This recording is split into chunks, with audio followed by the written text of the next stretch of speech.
প্রিয় বন্ধুরা, আজকে আমি আপনাদের জন্য এমন একটা বই পাঠ করব যা লিখেছেন মুক্তিযোদ্ধা মতিউর রহমান রেন্টু, এবং যে বইটি বাংলাদেশের সাবেক প্রধানমন্ত্রী শেখ হাসিনা কর্তৃক সরকারিভাবে নিষিদ্ধ ঘোষণা করা হয়েছিল।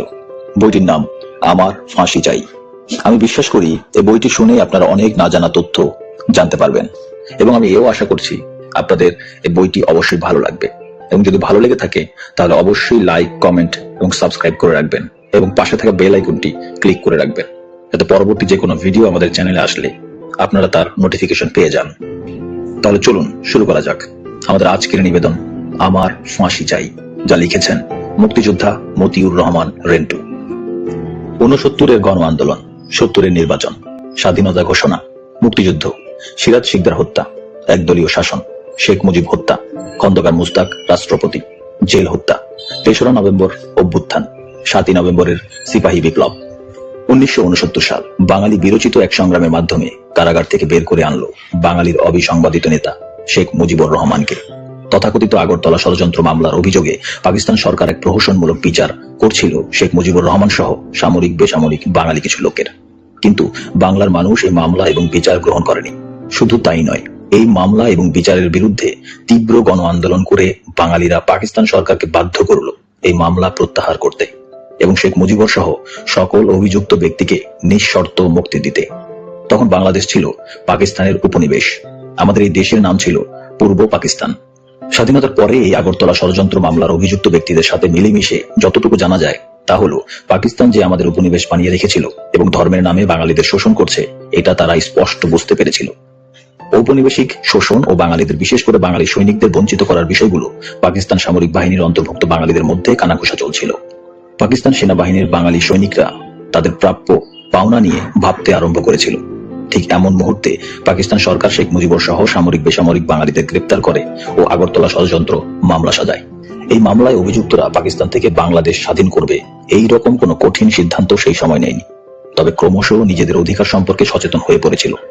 এই মামলায় এমন অভিযুক্তও ছিলেন যিনি কিছুই জানতেন না, শুধু বাঙালি হওয়ার কারণেই মূলত অভিযুক্ত হয়েছিলেন। পাকিস্তান আমাদের অধিকার সচেতনতাকে অঙ্কুরেই ধ্বংস করে দেওয়ার জন্যই এই আগরতলা ষড়যন্ত্র মামলা সূত্রপাত করেছিল। এমন অনেক অভিযুক্ত ছিলেন যারা ঢাকা ক্যান্টনমেন্টে আসামির কাঠগড়ায় দাঁড়ানো ছাড়া শেখ মুজিবকে আর কখনো দেখেননি। এক প্রত্যুষে পাকিস্তান থেকে বাংলাদেশকে স্বাধীন করে ফেলার এমন কোন স্পষ্ট পরিকল্পনা বা সিদ্ধান্ত অভিযুক্তদের কারোই কখনো ছিল না বলে আগরতলা মামলার প্রায় অভিযুক্তদের কাছ থেকে জানা যায়। অভিযুক্তদের প্রায় সকলেই বলেন যে বাঙালিদের অধিকার থেকে বঞ্চিত রাখা এবং নির্যাতনের জন্যই মূলত পাকিস্তান সরকার তিলকে তাল বানিয়ে এই আগরতলা মামলা দায়ের করেন। পূর্ব পাকিস্তানের বাঙালিরা পাকিস্তানের নির্যাতনের বিরুদ্ধে বিরচিত গণ আন্দোলনের মাধ্যমে শেখ মুজিব সহ অভিযুক্ত সকলকে মুক্ত করে আনে। 1969 সালে ছাত্র নেতা তোফাইল আহমেদের সভাপতিত্বে অনুষ্ঠিত এক ছাত্র জনতার বিশাল সভায় শেখ মুজিবকে বঙ্গবন্ধু উপাধি দেওয়া হয়। 1970 সালে পাকিস্তান সরকার জাতীয় পরিষদের এবং প্রাদেশিক পরিষদের নির্বাচন ঘোষণা করে। মুসলিম জননেতা মাওলানা আব্দুল হামিদ খান ভাসানীর নেতৃত্বে কিছু সংখ্যক বামপন্থী রাজনৈতিক নেতা নির্বাচন বর্জনের জোরালো আহ্বান জানান। মুসলিম জননেতা মাওলানা ভাসানীর বক্তব্য ছিল, পাকিস্তানি সরকারের নির্বাচনী ফাঁদে পা না দিয়ে পূর্বাঞ্চলকে স্বাধীন করার সংগ্রাম শুরু করা উচিত। তাদের স্লোগান ছিল, নির্বাচনের লাথিমার, পূর্ব বাংলা স্বাধীন কর। অপরদিকে বঙ্গবন্ধু শেখ মুজিবুর রহমান নির্বাচনে অংশগ্রহণের পক্ষে ছিলেন এবং তিনি জনগণকে নির্বাচনে অংশ নেওয়ার আহ্বান জানান। জনগণ বঙ্গবন্ধুর আহ্বানে অভূতপূর্ব সাড়া দিল। গোটা পূর্ব পাকিস্তানে বঙ্গবন্ধু এবং তার দল আওয়ামী লীগের পক্ষে নির্বাচনী জোয়ার বয়ে গেল। নির্বাচনে বঙ্গবন্ধু শেখ মুজিবুর রহমান ও তার দল আওয়ামী লীগকে বাঙালিরা পূর্ব পাকিস্তানের 169টি আসনের মধ্যে মাত্র 2টি ছাড়া বাকি 167টি আসনে বিজয়ী করল। মোট ভোটের শতকরা 92টি ভোট বঙ্গবন্ধু এবং তার দল পেলেন। বঙ্গবন্ধু শেখ মুজিবুর রহমান সারা পাকিস্তানের সংখ্যাগরিষ্ঠ নেতা হলেন। পাকিস্তানের তৎকালীন রাষ্ট্রপতি জেনারেল ইয়াহিয়া খান বঙ্গবন্ধু শেখ মুজিবকে পাকিস্তানের ভাবী প্রধানমন্ত্রী হিসেবে অভিহিত করলেন। কিন্তু পশ্চিম পাকিস্তানের সংখ্যাগরিষ্ঠ নেতা জুলফিকার আলী ভুট্টো এবং পাকিস্তানের প্রেসিডেন্ট জেনারেল ইয়াহিয়া খান বঙ্গবন্ধুকে প্রধানমন্ত্রী এবং তার দল আওয়ামী লীগকে পাকিস্তানের ক্ষমতা না দেওয়ার নানান চক্রান্ত শুরু করলেন। পূর্ব পাকিস্তানের রাজনৈতিক পরিস্থিতি হলো আগ্নেয়গিরির মতো। বাঙালিরা চরম উৎকণ্ঠিত, উত্তেজিত, রাজপথ মিছিলে মিটিংয়ে প্রকম্পিত, ঘরে ঘরে মানুষে মানুষে উদ্বেগ, উৎকণ্ঠা। সমগ্র বাঙালি কেবল তাকিয়ে আছে জাতির অবিসংবাদিত নেতা শেখ মুজিবুর রহমানের দিকে। তিনি যা বলছেন চোখের পলকে বাঙালি তাই করছে।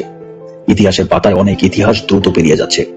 যে কোনো ধরনের কর্মসূচিতে শুধু শেখ মুজিবের ঘোষণা করতে যতটুকু দেরি, তিনি যে কোনো কর্মসূচি ঘোষণা দেওয়ার সঙ্গে সঙ্গে বিদ্যুৎ গতিতে বাঙালি তা বাস্তবায়িত করছে। উত্তাল জাতির মুখে শুধু একটি স্লোগান গর্জন করে ফিরছে, বাংলাদেশ স্বাধীন করো, বাংলাদেশ স্বাধীন করো। এরই মধ্যে বঙ্গবন্ধু শেখ মুজিব 7ই মার্চ রেসকোর্স ময়দানে জনতার সভা ডাকলেন। ভোর না হতেই লক্ষ লক্ষ বাঙালি রেসকোর্স ময়দানে সমবেত হলো স্বাধীনতা প্রশ্নে নেতার রায় শোনার জন্য। লক্ষ লক্ষ জনতার সামনে এসে দাঁড়ালেন জনতার নেতা বঙ্গবন্ধু শেখ মুজিবুর রহমান। কিন্তু বঙ্গবন্ধু শেখ মুজিবুর রহমান স্বাধীনতা ঘোষণা করেও স্বাধীনতা ঘোষণা করলেন না। পাকিস্তান সরকারের কাছে বঙ্গবন্ধু শেখ মুজিবুর রহমান মূলত 4টি কন্ডিশন বা দাবি দিয়ে তার ভাষণ শেষ করলেন। বঙ্গবন্ধু বললেন, আমার দাবি মানতে হবে প্রথম, তারপর তিনি বিবেচনা করে দেখবেন অ্যাসেম্বলিতে যাবেন কি যাবেন না। যদিও বঙ্গবন্ধু শেখ মুজিবুর রহমান বললেন, এবারের সংগ্রাম আমাদের মুক্তির সংগ্রাম, এবারের সংগ্রাম স্বাধীনতার সংগ্রাম। তারপর বলা যায় না বঙ্গবন্ধু শেখ মুজিবুর রহমান 71-এর 7ই মার্চ স্বাধীনতা ঘোষণা করেছেন। 7ই মার্চ 1971 তিনি স্বাধীনতা ঘোষণা করেও স্বাধীনতা ঘোষণা করেননি।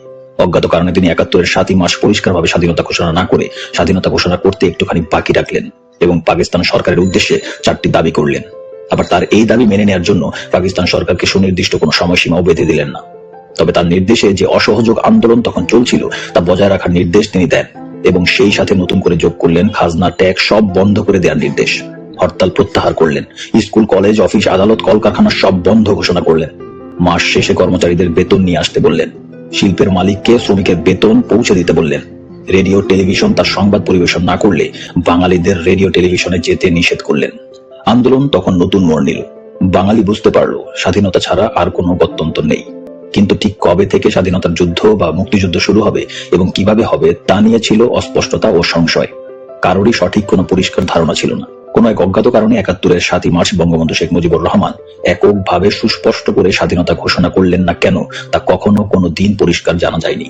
বিশ্লেষণ এবং সামরিক পরিসংখ্যানে জানা যায় 7ই মার্চ বঙ্গবন্ধু শেখ মুজিবুর রহমান যদি পাকিস্তানের সাথে সম্পর্ক ছিন্ন করে বাংলাদেশকে স্বাধীন সার্বভৌম দেশ হিসেবে ঘোষণা করতেন এবং সুদূর 12,000 মাইল দূর থেকে আসা পাকিস্তানি সৈন্যদের বন্দী করতে বলতেন, তাহলে পাকিস্তানি সৈন্যদের সাথে বাঙালি সৈন্য, ইপিআর, পুলিশ ও জনতার যে লড়াই বা যুদ্ধ হতো সেই যুদ্ধে মাত্র কয়েকদিনের মধ্যেই সামান্য রক্তপাতের বিনিময়ে আমাদের দেশ মুক্ত বা স্বাধীন হতো।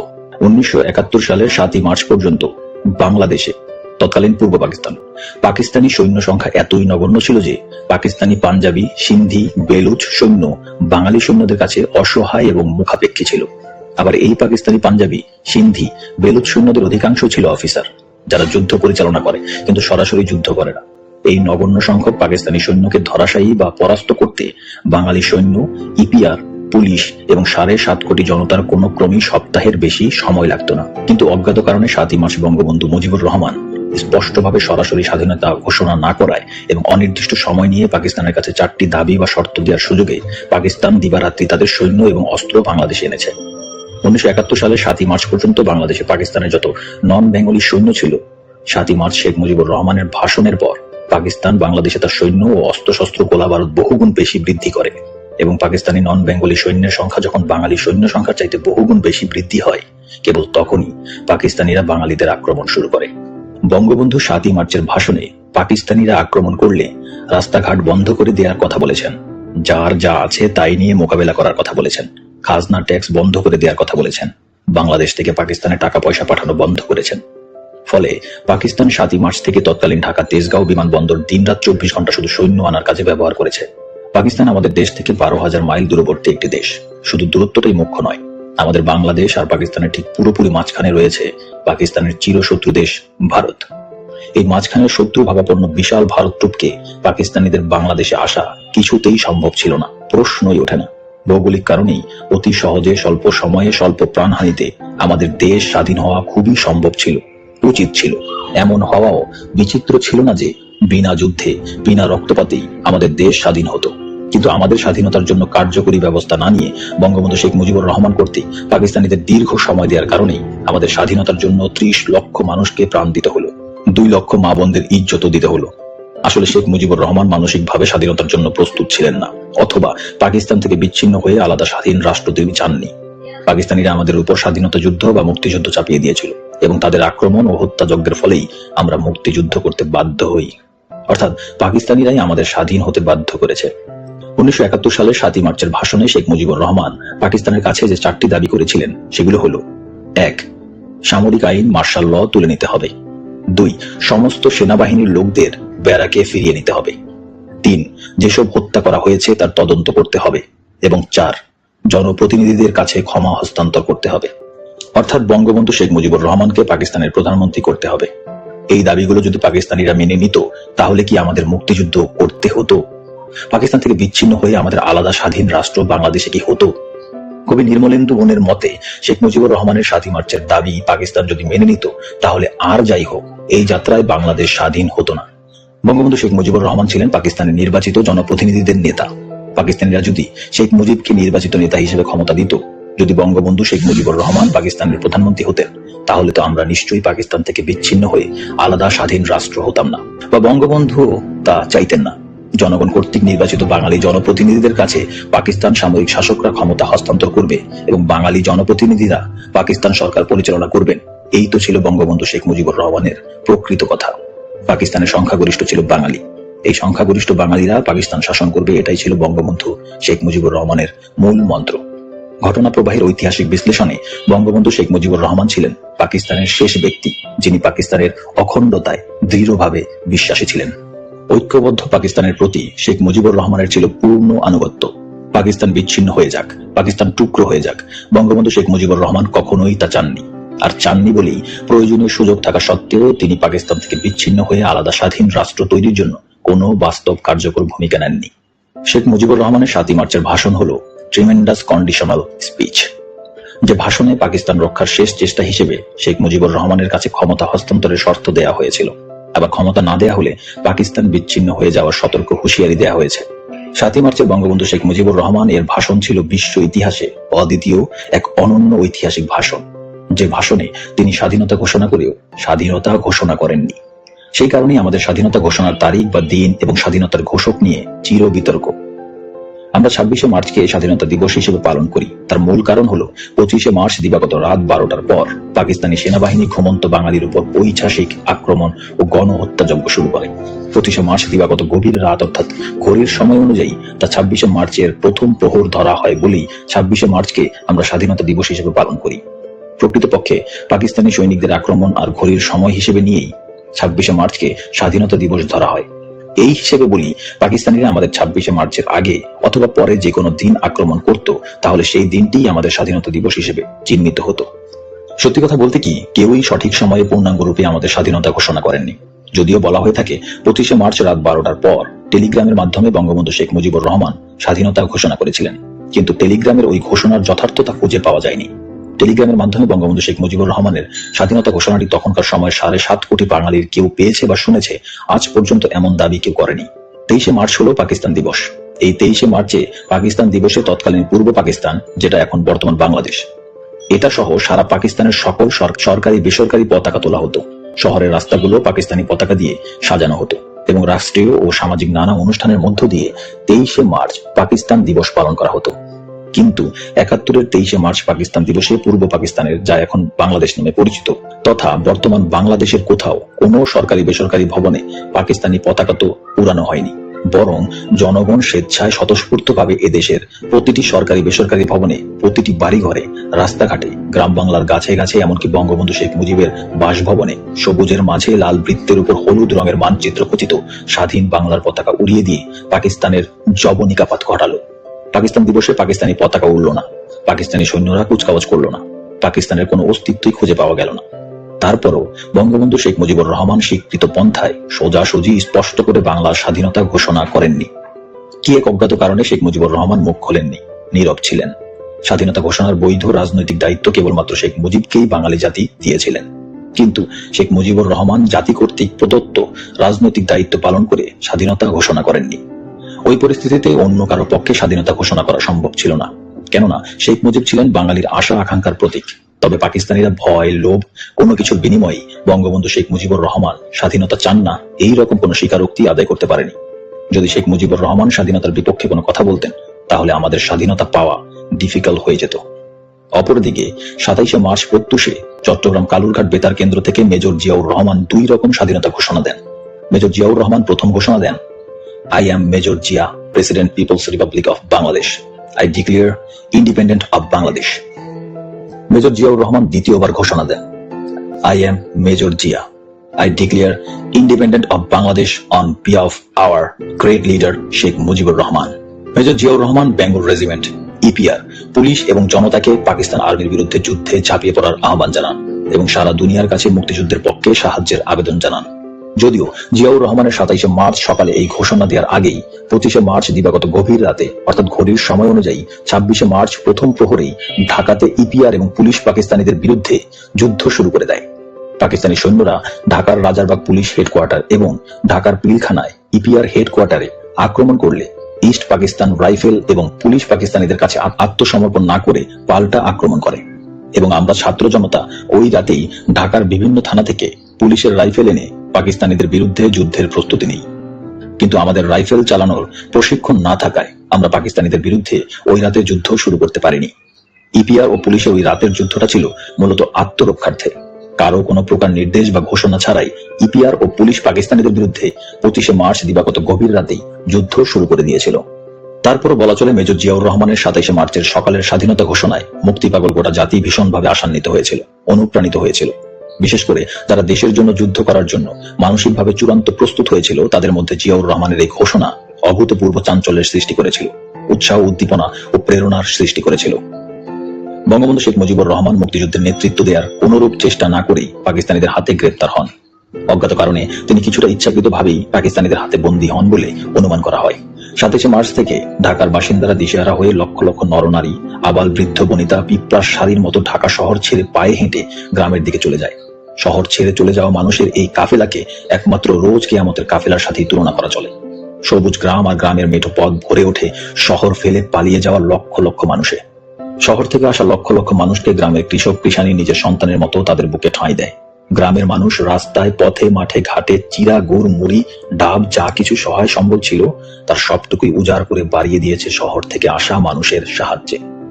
শহর ছেড়ে পালিয়ে আসা মানুষের এতটুকু কষ্ট যেন না হয় তার সব দায়িত্ব গ্রামবাসীর। গ্রামের প্রতিটি বাড়িতে দিন রাত্রি ভাত রান্না হচ্ছে, লক্ষ লক্ষ মানুষ খাচ্ছে। কে খাচ্ছে, কার বাড়িতে খাচ্ছে, আর যারা খাওয়াচ্ছে তারাও জানে না কাদের খাওয়াচ্ছে। মানুষে মানুষে এই এক মহামিলন, এক মহাভ্রাতৃত্ব কখনো পৃথিবীতে এমন হয়েছে কিনা কিংবা আর হবে কিনা জানি না। মানুষ মানুষের এত আপন, নিজের চাইতে মূল্যবান অপরজন। এই দৃশ্য যারা দেখেনি তারা কোনোদিন বুঝবে না, তাদের কোনোদিন বোঝানো যাবে না। পৃথিবীতে এমন কোনো ভাষা নেই, শব্দ নেই, এমন কোনো লেখক নেই যে লেখক ওই সময়ের মানুষে মানুষে ঐক্য, ভ্রাতৃত্ব, সহমর্মিতা আর নিজের চাইতে অপরকে বেশি ভালোবাসার চিত্র তুলে ধরতে পারবে। ঢাকা থেকে পায়ে হেঁটে ফরিদপুরের গোপালগঞ্জ মুকসুদপুর গ্রামের বাড়িতে গিয়েছে। কত নদী পার হয়েছে পদ্মা নদী। 5 দিন 5 রাত্রি পথ চলেছে, তারপর গ্রামের বাড়ি এসেছি। একটি পয়সাও ধার হয়নি, কোথাও একটি পয়সা লাগেনি। গ্রামের মানুষ খাইয়েছে, নৌকার মাঝে নদী পার করে দিয়েছে, বিনা পয়সার খাওয়ানো, থাকতে দেয়া, নদী পার করে দেয়া, এ যেন গ্রামের মানুষের মহাপবিত্র নৈতিক দায়িত্ব ছিল। হাঁটতে হাঁটতে প্রতিমধ্যে কত গর্ভবতী মা বোন সন্তান প্রসব করেছে, আর গ্রামের মা বোনেরা তার সেবার ভার তুলে নিয়েছে আপন করে। এপ্রিলের প্রথম সপ্তাহ, এবার মুক্তিযুদ্ধে যাওয়ার পালা। কিভাবে মুক্তিযোদ্ধা হওয়া যায়, মুক্তিযুদ্ধ করা যায়। 17 এপ্রিল আকাশবাণী কলকাতা থেকে বারবার ঘোষণা এসেছে, আজ রাত 8টার পর একটি বিশেষ অনুষ্ঠান প্রচার করা হবে। রাত 8টার আকাশবাণী কলকাতা বেতারের বাংলা খবরে বলা হলো, সংবাদের পর একটি বিশেষ অনুষ্ঠান প্রচার করা হবে। দেশাত্মবোধক গান দিয়ে শুরু হলো অনুষ্ঠান। আমাদের মুক্তিযুদ্ধের এবং বাঙালির ইতিহাসের শ্রেষ্ঠ দিন এবং শ্রেষ্ঠ ঘটনাটির কথা। আজ 17 এপ্রিল কুষ্টিয়ার মেহেরপুরের বৈদ্যনাথ তলার আম্র কাননে জননেতা তাজউদ্দিন আহমেদ এর নেতৃত্বে স্বাধীন বাংলাদেশের প্রথম সরকার গঠনের কথা জানানো হলো। মেহেরপুরের বৈদ্যনাথ তলার নাম ইতিহাসের স্বর্ণাক্ষর দিয়ে নতুন করে রাখা হলো মুজিবনগর, এবং এই মুজিবনগরেই তাজউদ্দিন আহমেদের নেতৃত্বে শপথ নিল বাংলাদেশের প্রথম এবং বিপ্লবী সরকার। বঙ্গবন্ধু শেখ মুজিবুর রহমানকে করা হলো বাংলাদেশের রাষ্ট্রপতি এবং তার অনুপস্থিতিতে উপরাষ্ট্রপতি সৈয়দ নজরুল ইসলামকে করা হলো অস্থায়ী রাষ্ট্রপতি এবং তাজউদ্দিন আহমেদকে করা হলো বাংলাদেশের প্রধানমন্ত্রী। তাজউদ্দিন আহমেদের নেতৃত্বে একটি মন্ত্রিসভা গঠিত হলো। জেনারেল ওসমানীকে করা হলো প্রধান সেনাপতি। অস্থায়ী রাষ্ট্রপতি, প্রধানমন্ত্রী, প্রধান সেনাপতি সকলের শপথ অনুষ্ঠান হলো এই মুজিবনগরে। এখানেই প্রবাসী সরকারকে গার্ড অফ অনার দেওয়া হলো। শুরু হলো মুক্তিযুদ্ধের নতুন যাত্রা। বাঙালির ইতিহাসে সংযোজিত হলো নতুন অধ্যায়ের। আমাদের মুক্তিযুদ্ধ সুসংগঠিত হলো। আমাদের দেশের প্রায় 1 কোটি মানুষ শরণার্থী হয়ে ভারতে আশ্রয় নিল। আমরা যারা মুক্তি পাগল কিশোর, তরুণ, যুবক, আমরা ভারতে গিয়ে সামরিক প্রশিক্ষণ নিলাম এবং মুক্তিযোদ্ধা হলাম। মুক্তিযোদ্ধা হওয়ার আগে শুধু ভাবতাম কবে মুক্তিযোদ্ধা হব, কিভাবে মুক্তিযোদ্ধা হব ভাবতে ভাবতে গ্রামের বাড়ি থেকে আবার ঢাকায় এলাম। এই ঢাকায় আমি জন্মেছি, শিশু থেকে কিশোর হয়েছি। এখানেই আমার সব বন্ধু বান্ধব। গ্রামের বাড়িতেই আমার কোনো বন্ধু বান্ধব নেই। মুক্তিযুদ্ধে যাওয়ার জন্য অন্তত একজন বন্ধু তো খুবই দরকার। কাজেই আবার শত্রুর প্রধান ঘাঁটি ঢাকায় চলে এলাম। প্রতিদিন ভাবি মুক্তিযুদ্ধে যাব, কিন্তু রাতে শুধু মার কথা মনে হয়। মনে হয় আমি যুদ্ধে চলে গেলে মা শুধু কাঁদবেন, আমার জন্য মা অনেক কষ্ট পাবেন, অনেক কাঁদবেন। আমার আর কোনো কিছু টান নেই, শুধু মা। আব্বার কথা আমি মোটেও ভাবি না।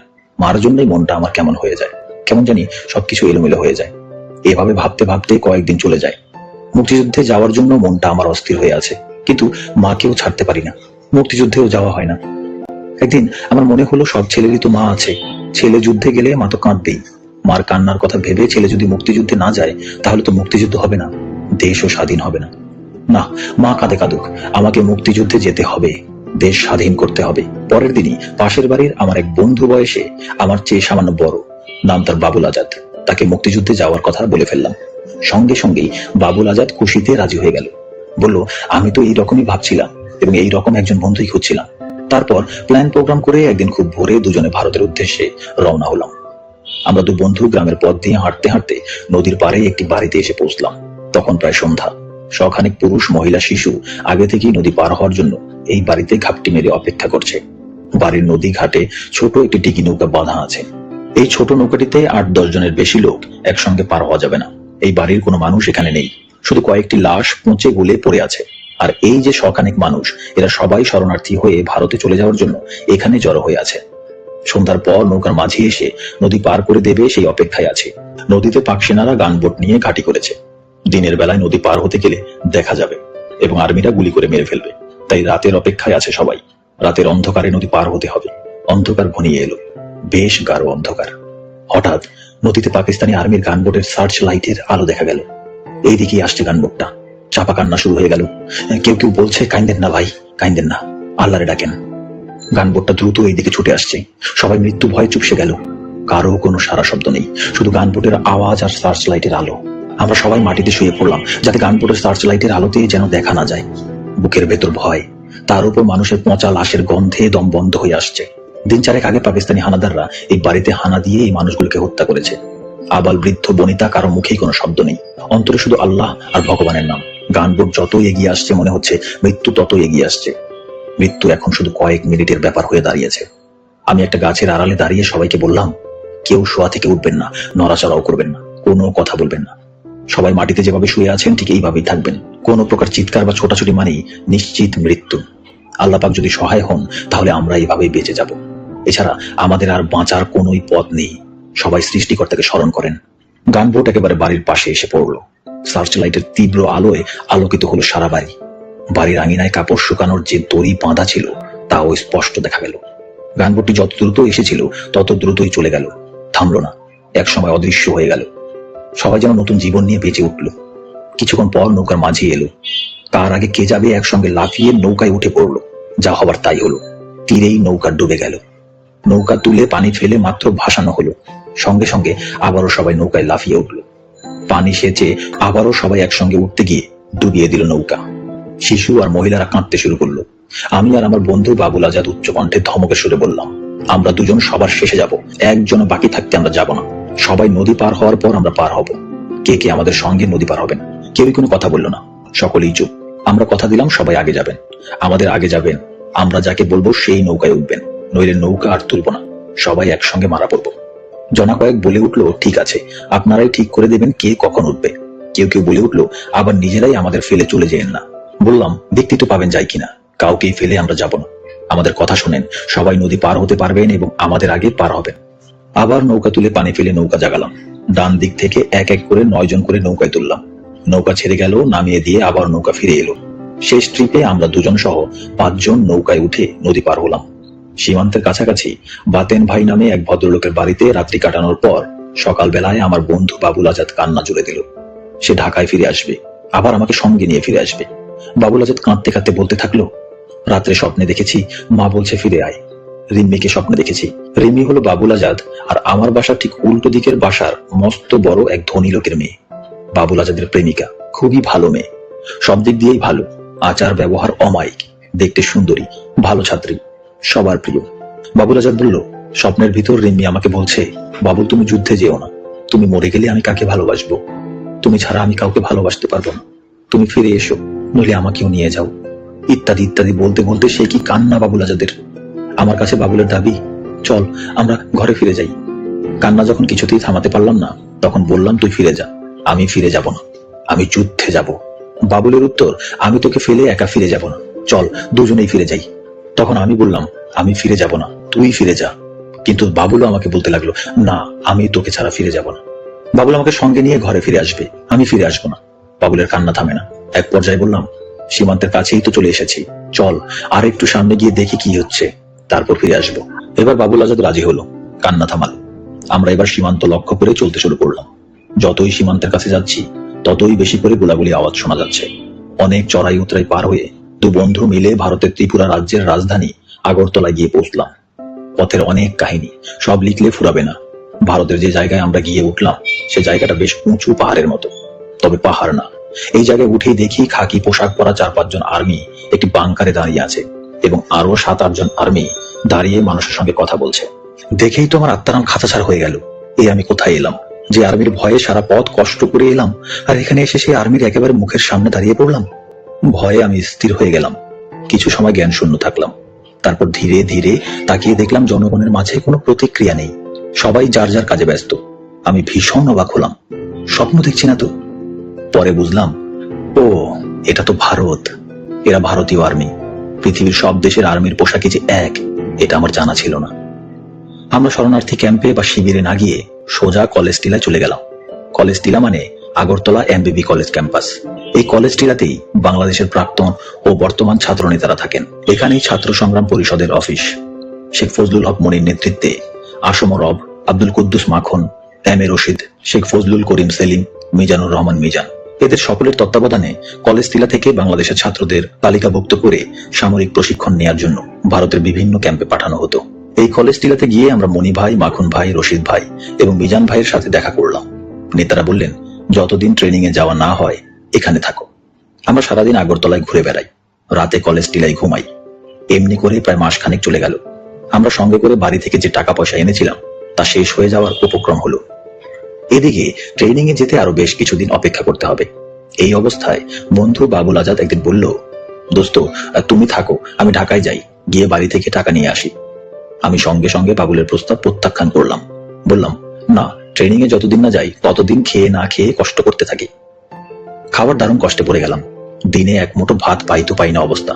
আর বাবুলের প্রতিদিন একই কথা, তুই থাক, আমি ঢাকায় যাই, টাকা পয়সা নিয়ে আসি। আমি বলি, না, তুই ঢাকা ফিরে গেলে আর আসবি না। বাবুল আমাকে বুঝায়, দেখ দোস্ত, আমি যদি এখান থেকে চলে যেতে চাই তাহলে কি চলে যেতে পারি না? তুই কি আমাকে আটকিয়ে রেখেছিস? আমি চলে যেতে চাইলে তো যে কোনো সময় চলে যেতে পারি, তোকে বলে যাওয়ার দরকার কি? আমি এই জন্যই তোকে বলে যেতে চাই যাতে তুই মন খারাপ না করিস। তুই বিশ্বাস কর, আমি কথা দিলাম ঠিকই ঢাকায় গিয়ে মার কাছ থেকে টাকা নিয়ে আবার তোর কাছে ফিরে আসবো। আমি বাবুলের কথা বিশ্বাস করলাম না। যে ছেলে বাংলাদেশে থাকতেই রাস্তা থেকে বাড়ি ফিরে যাওয়ার জন্য কান্নাকাটি জুড়ে দিয়েছিল, সেই ছেলে একা সীমান্ত পাড়ি দিয়ে ঢাকার বাড়িতে ফিরে গিয়ে টাকা নিয়ে আবার আগরতলায় আমার কাছে ফিরে আসবে, এটা কিছুতেই বিশ্বাসযোগ্য নয়। তবে চিন্তা করলাম, বাবুল যে কোনো মুহূর্তেই সত্যিই আমাকে না জানিয়ে বাংলাদেশে চলে যেতে পারে। ওকে ধরে রাখার কোনো উপায় আমার নেই। না বলে পালিয়ে যাবে, তার চাইতে আমি বাবুলকে বাংলাদেশে যাওয়ার অনুমতি দিয়ে দিই, সেই ভালো। আমি বাবুল আজাদকে চলে যাওয়ার অনুমতি দিলাম। দু বন্ধু সীমান্তে এলাম। একজন আরেকজনকে জড়িয়ে ধরলাম। অশ্রু সজল চোখে আমি বাবুল আজাদকে বিদায় দিলাম। মনে হলো যেন আর দেখা হবে না, এ দেখাই শেষ দেখা। বিদায়ের বেলায় শুধু বললাম, আমার মাকে সান্ত্বনা দিস। আমি টিলার উপর দাঁড়িয়ে রইলাম। সামনে সমতল ভূমি, বাংলাদেশ। বাবুল ধীরে ধীরে বাংলাদেশে নেমে গেল। পলকহীন দৃষ্টিতে তাকিয়ে রইলাম বাবুলের যাওয়ার দিকে। দৃষ্টিতে যতদূর দেখা যায় বাবুল আস্তে আস্তে ছোট হয়ে যাচ্ছে। এক সময় দৃষ্টির বাইরে মিলিয়ে গেল বাবুল আজাদ। টিলার উপর ওই একই স্থানে কতক্ষণ নির্বাক, পলকহীন, ভারাক্রান্ত হৃদয়ে আনমনা হয়ে দাঁড়িয়েছিলাম জানি না। ভারতীয় এক শিখ সৈন্যের স্পর্শে সংজ্ঞা ফিরে পেলাম। একাকী বিষণ্ণ মনে কলেজ টিলায় ফিরে এলাম। নিজেকে ভীষণ নিঃসঙ্গ মনে হলো। সারা রাত ঘুম হলো না। রাতভর শুধু মনকে শক্ত করলাম। দেখতে দেখতে সপ্তাহখানেক পার হয়ে গেল। শুনলাম কলেজ টিলায় আমরা যারা আছি তাদের খুব তাড়াতাড়ি ট্রেনিং এ পাঠিয়ে দেওয়া হবে। শুনে মনটা ভালো লাগলো। মুক্তিযোদ্ধা হব, দেশের মুক্তির জন্য যুদ্ধ করব। বাবুল আজাদের কথা মনে হলো। বাবুল আজাদ আর আসবে না জানি, তবু যদি আসে আমাকে পাবে না, এসে দেখবে আমি ট্রেনিং এ চলে গেছি। আমার সাথে বাবুল আজাদের আর দেখা হবে না। যদি বেঁচে থাকি, বাবুলও যদি বেঁচে থাকে, দেশ স্বাধীন হলে হয়তো দেখা হবে। মিজানুর রহমান মিজান ভাই খুব অমায়িক লোক। আমাকে ডেকে বললেন, রেন্টু, তৈরি হও, 2-4 দিনের মধ্যেই ট্রেনিং এ যাবে। তুমি ছোট তো, তাই একটু ঝামেলা হবে। তোমাকে ছোট বলে ট্রেনিং এ নিতে চাইবে না। তুমি চিন্তা করো না, আমি সব ঠিক করে দেব। মিজান ভাই ট্রেনিং এর লিস্টটা লিখে, তাই খুব একটা ঘাবড়ালাম না। বাবুল চলে গেছে বেশ কয়েকদিন হয়ে গেল। মনের গভীরে নিজের অজান্তেই ক্ষীণ আশা, এখনো বাবুল এলো না। আগামী পরশুদিন সকাল 7টায় আমি ট্রেনিং এ চলে যাব। সন্ধ্যা ঘনিয়ে এসেছে। মাগরিবের নামাজের সালাম ফেরাতেই দেখি বাবুল আজাদ বলছে, রেন্টু, আমি আইসা করছি। আমি স্বপ্ন দেখছি? না, ঠিক দেখছি। কিছুক্ষণ বুঝে উঠতে পারলাম না। সত্যি সত্যি বাবুল আজাদ এসেছে। শুধু একা বাবুল আজাদ আসেনি, সঙ্গে আবার মনির নামের একজনকে নিয়ে এসেছে। মনির আমাদের পাড়ার ছেলে। আমি অবশ্য মনিরকে এর আগে চিনতাম না, এই প্রথম দেখলাম মনিরকে। মিজান ভাইয়ের কাছে গিয়ে বললাম, আমার 2 বন্ধু ছাড়া আমি ট্রেনিং এ যাব না। যে করেই হোক বাবুল আজাদ ও মনিরকে আমার সাথে ট্রেনিং এ পাঠাতেই হবে। পরের দিন সকালেই মনির বলল, ওর বড় ভাই মন্টু ভাই আগরতলাতেই কোথাও আছে। ছুটলাম মনিরের বড় ভাই মন্টু ভাইয়ের সন্ধানে। খুঁজে বের করলাম মন্টু ভাইকে। মন্টু ভাই ট্রেনিং শেষ করে অস্ত্র নিয়ে বাংলাদেশের ভিতরে যুদ্ধে যাওয়ার অপেক্ষায় আছেন। মন্টু ভাইয়ের কাছেই শুনলাম আমার সেজো ভাই ঢাকা কায়েদে আজম কলেজ ছাত্র সংসদের জিএস। মুজিবুর রহমান মন্টু ট্রেনিং শেষ করে অনেক আগেই ঢাকায় অপারেশনে চলে গেছে। কলেজ টিলায় ফিরে এসে দেখা হলো শহীদ ভাইয়ের সাথে। শহীদ ভাই আমার সেজো ভাই মুজিবুর রহমান মন্টুর বন্ধু এবং কায়েদে আজম কলেজ ছাত্র সংসদের এজিএস। শহীদ ভাই আমাদের পরে যাবে টেন্ডুয়া ট্রেনিং ক্যাম্পে সামরিক প্রশিক্ষণ নেওয়ার জন্য। মিজান ভাইয়ের বদলতে পরের দিন সকালে আমরা 3 বন্ধু একটা মিলিটারি লরিতে উঠে বসলাম অন্যান্যদের সাথে। মিলিটারি লরিতে ওঠার আগে 3-4 জায়গায় আমাদের নাম লেখা হলো এবং আমাদের স্বাক্ষর নেওয়া হলো। সামরিক লরি আমাদের নিয়ে চলতে শুরু করলো। সন্ধ্যা নাগাদ লেম্বুচড়া নামক ট্রেনিং ক্যাম্পে পৌঁছে গেলাম। এই লেম্বুচড়া ট্রেনিং ক্যাম্পে ভারতীয় সেনাবাহিনীর মেজর কেবি সিং এবং মেজর আরপি শর্মার অধীনে 1 মাস সামরিক প্রশিক্ষণ শেষে 2 নং সেক্টরের সদর দপ্তর মেলাঘর থেকে অস্ত্র শস্ত্র নিয়ে বাংলাদেশের ভেতরে ঢুকে পড়লাম। 2 নং সেক্টর কমান্ডার মেজর খালেদ মোশাররফকে লেফটেন্যান্ট কর্নেল পদে পদোন্নতি দিয়ে তার নামের ইংরেজি প্রথম অক্ষর কে অনুসারে গড়ে তোলা হয় কে ফোর্স এবং এই কে ফোর্সের অধিনায়ক হন খালেদ মোশাররফ। তখন 2 নং সেক্টরের কমান্ডারের দায়িত্ব নেন ক্যাপ্টেন থেকে সদ্য পদোন্নতি পাওয়া মেজর হায়দার। খুব সম্ভবত খালেদ মোশাররফ যখন 2 নং সেক্টর কমান্ডার, তখন হায়দার 2 নং সেক্টরের 2IC ছিলেন। আমরা যারা ভারতে সামরিক প্রশিক্ষণ নিয়ে মুক্তিযোদ্ধা হয়েছি, আমাদের প্রশিক্ষণকালে অসংখ্যবার অসংখ্য জায়গায় আমাদের নাম, পিতার নাম, বর্তমান ও স্থায়ী ঠিকানা, কতজন ভাই, কতজন বোন, তাদের নাম ইত্যাদি বিষয় লিপিবদ্ধ করা হয় এবং স্বাক্ষর নেওয়া হয়। এই জাতীয় বায়োডাটা দিতে গিয়ে আমরা বিরক্ত হয়ে পড়েছিলাম। ভারত সরকার যদি প্রয়োজন মনে করে ওই তালিকা ধরে এখনো আমাদের খুঁজে বের করে ফেলতে পারবে। একমাত্র কাদের সিদ্দিকী বীর উত্তমের কাদেরিয়া বাহিনী ছাড়া আমরা যারা ভারতে গিয়ে ট্রেনিং নিয়ে মুক্তিযোদ্ধা হয়েছি, এই মুক্তিযোদ্ধারাই মূল মুক্তিযোদ্ধা বা প্রথম মুক্তিযোদ্ধা। এই মুক্তিযোদ্ধারাই দেশে এসে ছাত্র যুবকদের ট্রেনিং দিয়ে আরো মুক্তিযোদ্ধা তৈরি করে। অর্থাৎ ভারতীয় প্রশিক্ষণপ্রাপ্ত মুক্তিযোদ্ধাদের থেকেই জন্ম নেয় দেশীয় প্রশিক্ষণপ্রাপ্ত মুক্তিযোদ্ধা। এই হলো ইন্ডিয়ান ট্রেন্ড এবং লোকাল ট্রেন্ড মুক্তিযোদ্ধা। এই মুক্তিযোদ্ধাদের সাথে এদেশের আপামর জনতা যোগ হয়ে হলো মুক্তিবাহিনী। যদি মুক্তিবাহিনী বলা হয় বা ধরা হয়, তাহলে কেবলমাত্র রাজাকার, আল বদর, আল শামস ব্যতীত সকল বাঙালি মুক্তিবাহিনী। যেমন সেনাবাহিনী, সেনাবাহিনীর সকল সদস্য যুদ্ধ করে না। সেনাবাহিনীর ইঞ্জিনিয়ারিং কোরের লোকদের দায়িত্ব হচ্ছে ব্রিজ, কালভার্ট, পুল ইত্যাদি তৈরি করা, যুদ্ধ করা নয়। আবার সেনাবাহিনীর মেডিকেল কোর বা সিগন্যাল কোর, এদের সদস্যরা যুদ্ধ করে না। মেডিকেল কোরের দায়িত্ব হচ্ছে আহত সৈনিকের চিকিৎসা করা, যুদ্ধ করা নয়। সিগন্যাল কোরের দায়িত্ব হচ্ছে সিগন্যাল দেয়া, যুদ্ধ করা নয়। সেনাবাহিনীর সাপ্লাই কোরের লোকেরা যুদ্ধ করে না, কিন্তু যুদ্ধক্ষেত্রে রসদ, গোলাবারুদ, খাবার ইত্যাদি সকল কিছু সাপ্লাই করার বা পৌঁছে দেওয়ার দায়িত্ব হচ্ছে সাপ্লাই কোরের। সেনাবাহিনীর পদাতিক, গোলন্দাজ ইত্যাদি কোরের কাজ হচ্ছে যুদ্ধ করা। সেনাবাহিনীর পদাতিক, গোলন্দাজ ইত্যাদি কোরের কাজ হচ্ছে শত্রুকে আক্রমণ করা বা শত্রুর আক্রমণ প্রতিহত করা, অর্থাৎ সাধারণ ভাষায় যুদ্ধ করা। Engineering core, signal core, medical core, supply core ইত্যাদি সকল কোর মিলেই হয় সেনাবাহিনী। এখন যদি ইঞ্জিনিয়ারিং কোরের লোকেরা ব্রিজ বা পুল না বানিয়ে দেয়, তাহলে সৈনিকেরা নদী পার হতে পারবে না। মেডিকেল কোর চিকিৎসা না করলে আহত সৈনিক সুস্থ হতে পারবে না। সিগন্যাল কোর সিগন্যাল না দিলে সৈনিকেরা বুঝতে পারবে না। সাপ্লাই কোর সাপ্লাই না দিলে সৈনিকেরা গোলাবারুদ পাবে না, খাবার পাবে না। এখন যদি ইঞ্জিনিয়ারিং কোর ব্রিজ তৈরি না করে, মেডিকেল কোর চিকিৎসা না দেয়, সিগন্যাল কোর সিগন্যাল না দেয়, সাপ্লাই কোর সাপ্লাই না দেয়, তাহলে কি পদাতিক বা গোলন্দাজ কোর যুদ্ধ করতে পারবে? না, পারবে না। যুদ্ধ করতে হলে উল্লিখিত সকল কিছু চাই। এই সকল কিছু মিলেই হয় যুদ্ধ। আমাদের মুক্তিযুদ্ধ সকল কিছু মিলেই হয়েছে। যেমন নৌকার মাঝি মুক্তিযোদ্ধাদের নদী পার করে দিয়ে ইঞ্জিনিয়ারিং কোরের দায়িত্ব পালন করেছেন। গ্রাম্য ডাক্তার বা ঔষধের দোকানদার মুক্তিযোদ্ধাকে চিকিৎসা করে মেডিকেল কোরের কাজ করেছেন। গ্রামের কৃষক পাকিস্তানি সেনাবাহিনীর গতিবিধির খবর মুক্তিযোদ্ধাকে জানিয়ে সিগন্যাল কোরের ভূমিকা নিয়েছেন। গ্রামের মা ভাত রেঁধে খাইয়েছেন এবং সাধারণ মানুষ অস্ত্র ও গুলির বোঝা মাথায় করে মুক্তিযোদ্ধাদের পৌঁছে দিয়ে সাপ্লাই কোরের কাজ করেছেন। তবেই না কেবল আমরা মুক্তিযোদ্ধারা যুদ্ধ করেছি, আমরা মুক্তিযোদ্ধারা পদাতিক বা গোলন্দাজ কোরের কাজ করেছি। গোটা 7.5 কোটি বাঙালি ইঞ্জিনিয়ারিং, মেডিকেল, সিগন্যাল, সাপ্লাই ইত্যাদি কোরের কাজ করেছেন এবং এই সকল কোরের সমন্বয়ে অর্থাৎ মুক্তিযোদ্ধা জনতার সমন্বয়ে সৃষ্টি হয়েছে মুক্তি বাহিনী। কেবলমাত্র রাজাকার আলবদর ব্যতীত সকল বাঙালি মুক্তি বাহিনী। পাকিস্তানিরা অবশ্য এই সংজ্ঞাই বিশ্বাস করত, আর এই জন্যই তারা নির্বিচারে বাঙালি হত্যা করেছে। নির্বিচারে বাঙালি হত্যা করা ছাড়া পাকিস্তানি সৈনিকদের আর যা করার ছিল তা হলো আত্মসমর্পণ। পাকিস্তানি সেনাবাহিনীর অবস্থা ছিল দ্বীপান্তরে বা নির্বাসনে আসা মানুষের মতো। নির্বাসনে বা দ্বীপান্তরে আসা মানুষ থাকে নিরস্ত্র, কিন্তু পাকিস্তানি সেনাবাহিনীর সৈনিকদের আধুনিক অস্ত্রশস্ত্র দিয়ে নিজ ভূখণ্ড পাকিস্তান থেকে 1200 মাইল দূরে বাংলাদেশে নির্বাসনে পাঠানো হয়েছিল। পাকিস্তানি সমরবিদ ও রাজনীতিবিদরা মনে করেছিল তারা শুধু অস্ত্রের জোরে মানুষ খুন করেই বাংলাদেশ দীর্ঘদিন দখল করে রাখতে পারবে। কিন্তু যেই মাত্র নিরস্ত্র বাঙালি সংক্ষিপ্ত সামরিক ট্রেনিং নিয়ে অস্ত্র হাতে তুলে নিল, সঙ্গে সঙ্গে শুধু শহর অঞ্চল ছাড়া গোটা বাংলাদেশের নিয়ন্ত্রণ চলে গেল মুক্তিযোদ্ধা ও মুক্তি বাহিনীর কাছে। বাংলাদেশে আসা পাকিস্তানি সেনাবাহিনীর কাছে যে ধরনের অস্ত্র এবং যে পরিমাণ অস্ত্র ছিল তা দিয়ে কেবল নিরস্ত্র মানুষকে দীর্ঘদিন দাবিয়ে রাখা যেত ঠিকই, কিন্তু সশস্ত্র মানুষকে বেশি দিন দাবিয়ে রাখা কিছুতেই যেত না। এবং ভারতের মতো একটি রাষ্ট্রের আক্রমণ মোকাবেলা করার ক্ষেত্রে বাংলাদেশে অবস্থানরত পাকিস্তানিদের অস্ত্র ছিল সম্পূর্ণ অকার্যকর। মাত্র কয়েক মাসের মধ্যেই মুক্তিযোদ্ধা এবং এদেশের আপামর জনতা অর্থাৎ মুক্তি বাহিনীর দাপটে পাক হানাদাররা রাতের বেলায় চলাফেরা বন্ধ করে দিল। তবে পাক হানাদাররা ঠান্ডা মাথায় একটা পরিকল্পনা দ্রুত চালিয়ে যেতে থাকলো। তা হলো এদেশের নারীদের ধর্ষণ করা।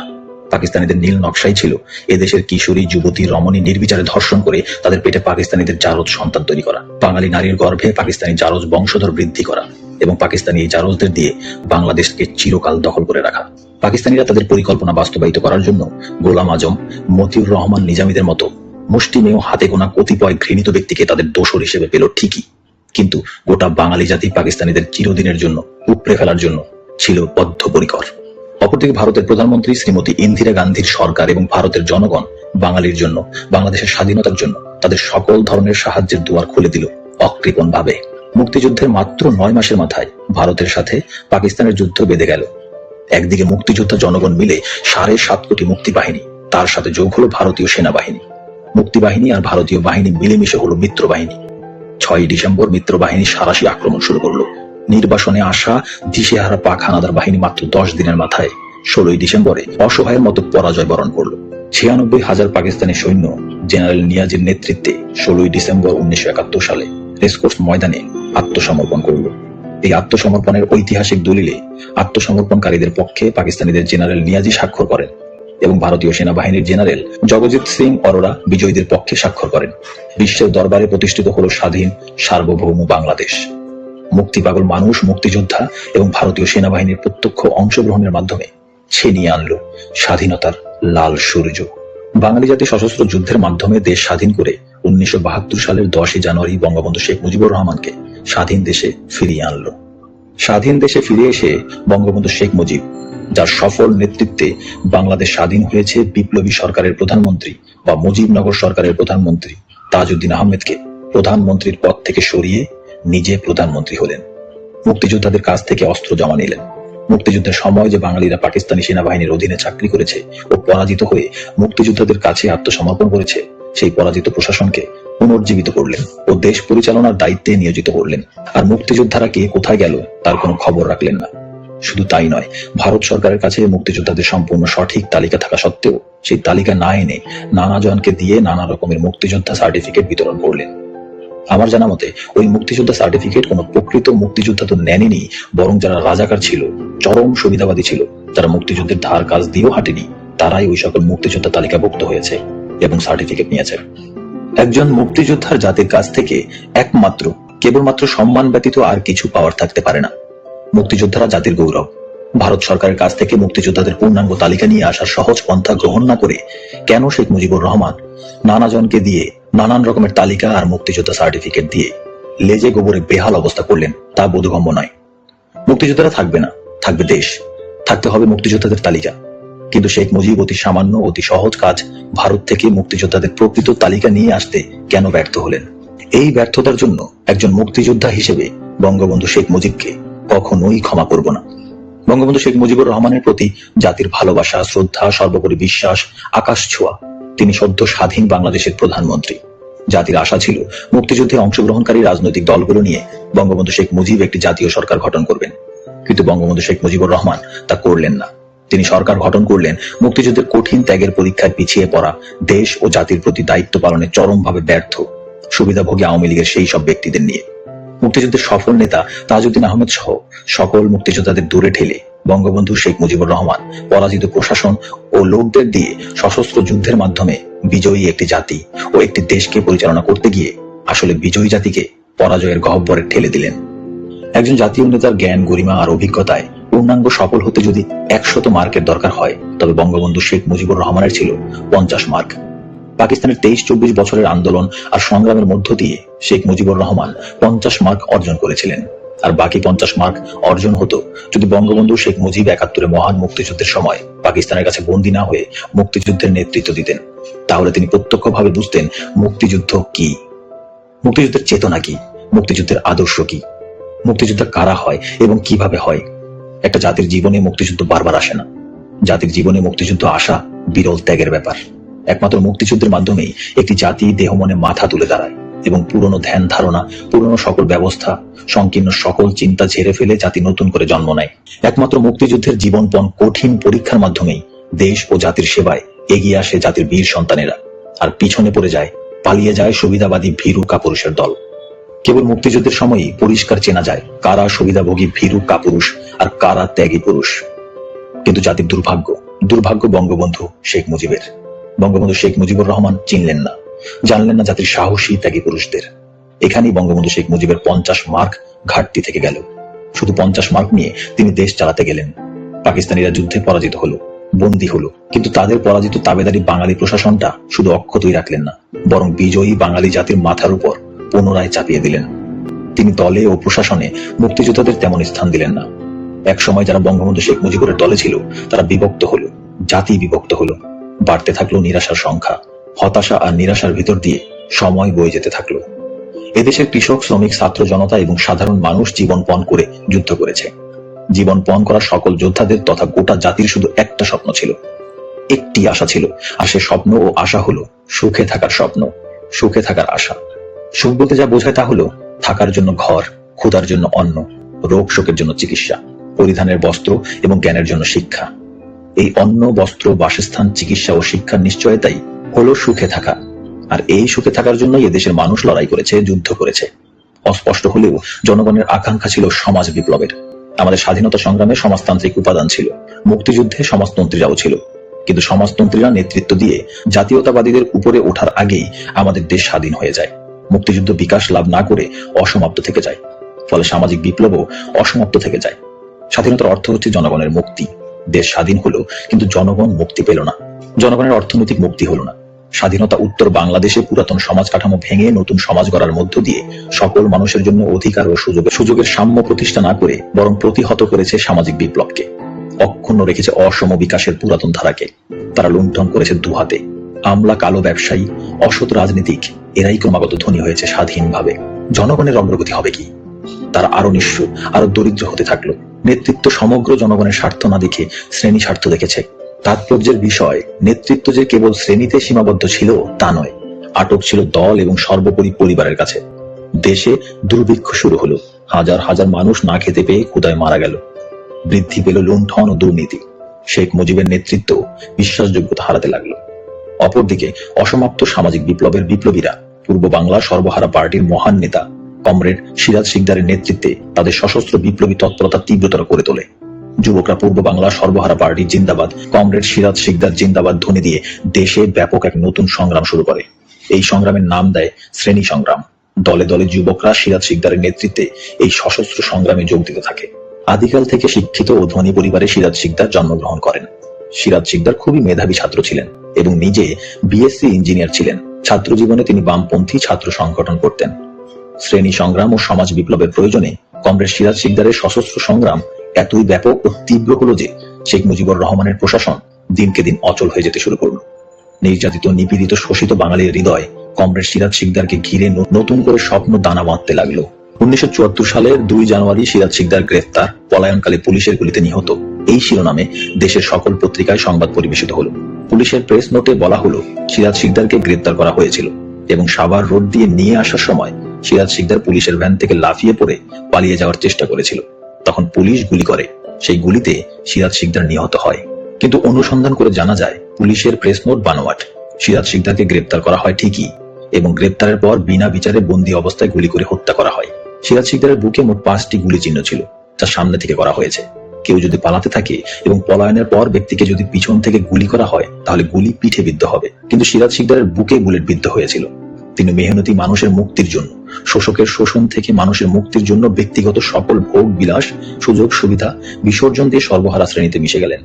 নিপীড়িত, নির্যাতিত সর্বহারা মানুষের অধিকার প্রতিষ্ঠার জন্য ঘর সংসার, আত্মীয় পরিজন, আরাম আয়েশ ত্যাগ করে সমাজ বিপ্লবে নিজেকে সম্পূর্ণ উৎসর্গ করেছিলেন।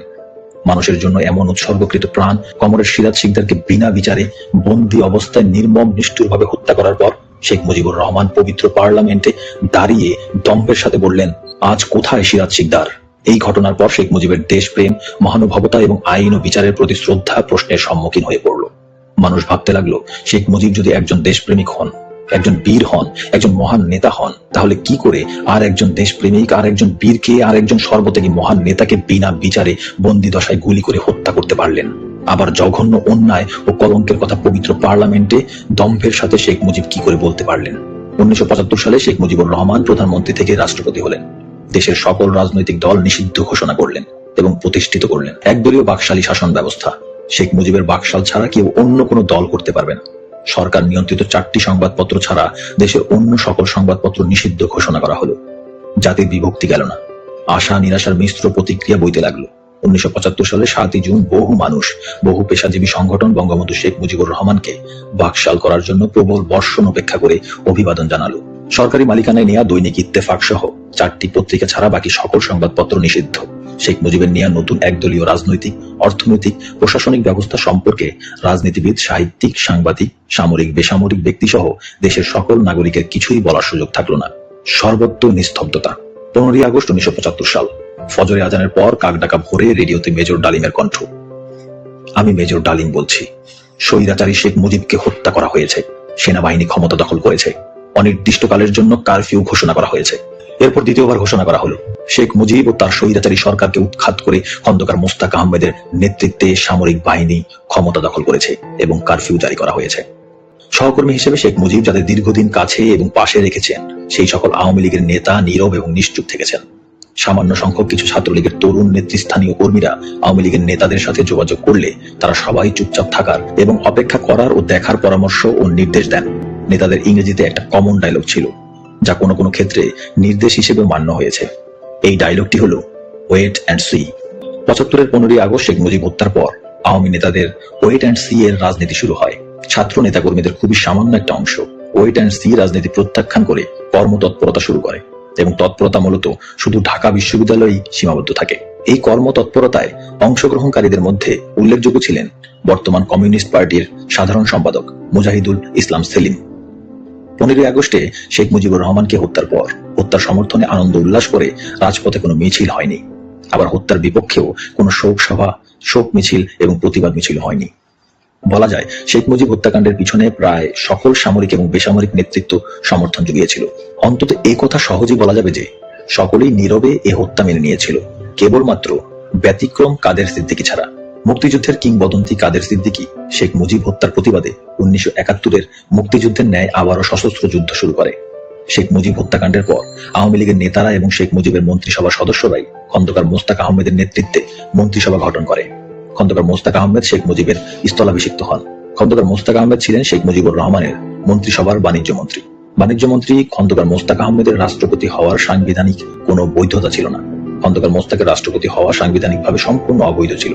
তবুও দেশের নতুন রাষ্ট্রপতি হন খন্দকার মোস্তাক আহমেদ এবং খন্দকার মোস্তাক আহমেদের নেতৃত্বে মন্ত্রিসভায় যোগদান করেন বর্তমান শেখ হাসিনার মন্ত্রিসভার সদস্য আবুল হাসান চৌধুরীর পিতা সাবেক রাষ্ট্রপতি আবু সাইদ চৌধুরী, শেখ হাসিনার আওয়ামী লীগ সভাপতি মণ্ডলীয় সদস্য এবং এমপি আব্দুল মান্নান সহ শেখ মুজিবের মন্ত্রিসভার অনেক মন্ত্রী। খন্দকার মোস্তাক আহমেদের রাষ্ট্রপতি হওয়া সাংবিধানিকভাবে কোনো বৈধতা না থাকা সত্ত্বেও অবৈধভাবে খন্দকার মোস্তাক আহমেদকে রাষ্ট্রপতি হিসেবে শপথ বাক্য পাঠ করান সুপ্রিম কোর্টের অস্থায়ী প্রধান বিচারপতি এবি মাহমুদ হোসেন। এছাড়া মুক্তিযুদ্ধের বীর সেনানী বঙ্গবীর জেনারেল এম.এ.জি. ওসমানী খন্দকার মোস্তাকের সামরিক উপদেষ্টা হন। 15 আগস্ট সকালে 9 ঘটিকায় তৎকালীন সেনাবাহিনী প্রধান শেখ হাসিনার দলের বর্তমান এমপি মেজর জেনারেল শফিউল্লাহ সেনাবাহিনীর প্রধান হিসেবে খন্দকার মোস্তাক আহমেদের প্রতি আনুগত্য প্রকাশ করে রেডিওতে ভাষণ দেন।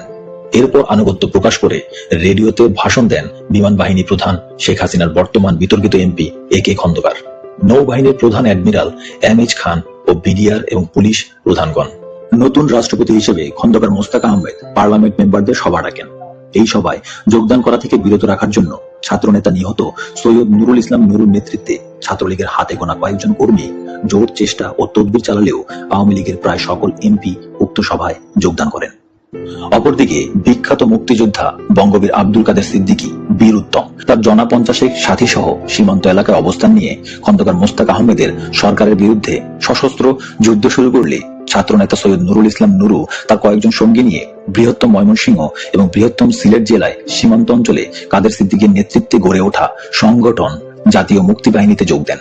ডাকসুর সাবেক ভিপি মুজাহিদুল ইসলাম সেলিম, ইসমত কাদির গামা, রবিউল আলম চৌধুরী এদের নেতৃত্বে মাত্র 100 খানেক ছাত্রনেতা ও কর্মী ঢাকা বিশ্ববিদ্যালয়ে রাজনৈতিক কর্মতৎপরতা শুরু করলে এই কর্মতৎপরতা প্রতিহত করার জন্য জাসদ ছাত্রলীগ প্রবলভাবে সক্রিয় হয়ে ওঠে। 1975 সালের অক্টোবর মাসের শেষের দিকে ছাত্রলীগের এই মুষ্টিমেয় নেতাকর্মী মিলে সিদ্ধান্ত নিল 4 নভেম্বর 1975 ধানমন্ডি 32 নম্বরে বঙ্গবন্ধু শেখ মুজিবুর রহমানের বাসভবনে মৌন মিছিল করে যাওয়া হবে।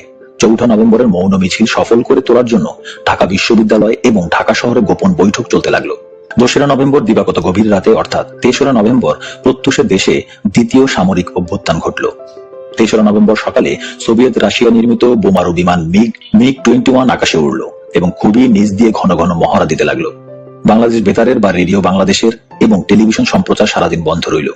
বোমারু বিমানের নিচ দিয়ে ঘন ঘন মহড়া দেয়া এবং রেডিও বন্ধ থাকায় দেশে যে দ্বিতীয়বার সামরিক অভ্যুত্থান হয়েছে এটা স্পষ্ট বোঝা গেল এবং এটাও সুস্পষ্ট বোঝা গেল যে এই দ্বিতীয় সামরিক অভ্যুত্থানের জয় পরাজয়ের কোনো নিশ্চিত ফলাফল এখনো হয়নি, কোনো পক্ষই এখনো নিশ্চিত বিজয়ী হয়নি। আর এই জন্যই বোমারু বিমান মিগ 21 বারবার নিচে ড্রাইভ দিয়ে প্রতিপক্ষকে বোমা মারার হুমকি দিচ্ছে এবং বেতার বা রেডিও বন্ধ রয়েছে।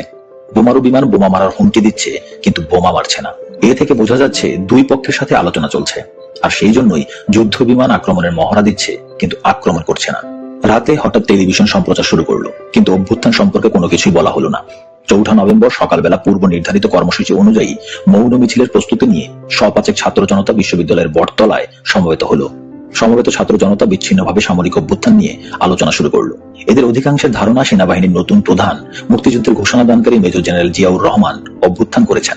মুক্তিযুদ্ধের ঘোষক হিসেবে সাধারণ মানুষের কাছে জেনারেল জিয়ার একটা পরিচিতি ছিল এবং গ্রহণযোগ্যতা ছিল, তাই অনেকেই মনে করেছে জেনারেল জিয়াউর রহমানের নেতৃত্বেই সামরিক অভ্যুত্থান হয়েছে। অবশ্য কেউ কেউ বলল ব্রিগেডিয়ার খালেদ মোশাররফ অভ্যুত্থান করেছেন। অভ্যুত্থানের নেতৃত্বে কে দিয়েছেন তা পুরোপুরি নিশ্চিত না হওয়া গেলেও একটা বিষয় নিশ্চিত হওয়া গেছে যে 15 আগস্ট অভ্যুত্থান করে শেখ মুজিবকে যারা হত্যা করেছে তারা এখন আর ক্ষমতায় নেই এবং তারা দেশ ত্যাগ করেছে। ইতিমধ্যে আরো কয়েক শত লোক সমাবেশে যোগ দিয়েছে। 700-800 লোক নিয়ে মৌন মিছিল শুরু হলো। মৌন মিছিল ধানমন্ডি 32 নং সড়কে বঙ্গবন্ধু শেখ মুজিবুর রহমানের বাসভবন অভিমুখে যাত্রা করলো। পলাশীর মোড়ে পুলিশ প্রথম বাধা দিল। পুলিশ বলছে মিছিল নিষিদ্ধ, আপনারা মিছিল করবেন না। কে মিছিল নিষিদ্ধ করেছে জিজ্ঞেস করলে পুলিশ কোনো উত্তর দিতে পারেনি।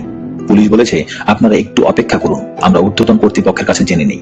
কিন্তু মিছিল থামলো না, মিছিল চলতে থাকলো। পুলিশও কামকাবাস্তে হালকা পাতলা বাধা দিতে লাগলো, কিন্তু প্রকৃত অর্থে পুলিশ বাধা বলতে যা বোঝায় তা পুলিশ মোটেও দেয়নি। আসলে পুলিশও জানতো না কারা এখন দেশের ক্ষমতায় আছে, দেশে কি হচ্ছে, পুলিশের কি করণীয়। পুলিশ অনেকটা কিং কর্তব্য বিমূঢ় ছিল। নিঃশব্দ মৌন মিছিল সায়েন্স ল্যাবরেটরির মোড় পার হয়ে কলাবাগানের দিকে যেতে থাকলে এদিকে পাহারায় থাকা সেনাবাহিনীর 10-12 জন সৈন্য মিছিলের দিকে এগিয়ে গেল।